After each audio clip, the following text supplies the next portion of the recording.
पाकिस्तान کې یو پلار 14 کلنه لور حامله کړې.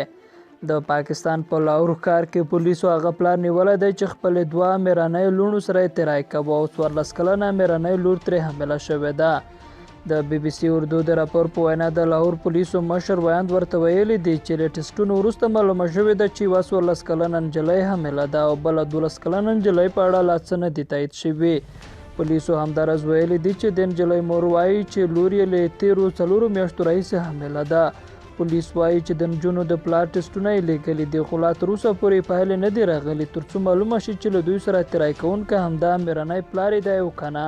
دوی زیاتوي چې له دواړو نجونو سره له تېرې څو میاشتو راهیسې تېری روان و. د نجونو مور پولیسو ته په خپله عریضه کې ویلي دي چې دویم خاوند له تېرو 8 یا 9 میاشتو راهیسې د هغه له لوڼو سره تېری کوي. هغه وایي چې له دې سړي سره یو کال مخکې واده کړی دی. له لومړي خاوند څخه 8 ماشومان وو چې 6 یې پاکې نجونې دي. هغه وایي چې له واده وروسته د خپلو ټولو ماشومانو سره یو ځای د خپل نوي خاوند کور ته کډه شوي وو. دغه ښځه وایي چې خاوند یې لوڼې ویرولې وې چې چاته حال ونه وایي. څو ورځې وروسته یې خاوند یو ځل بیا په 14 کلنه لور باندې تېری کړی و او هغې ورته ټول حال بیان کړ.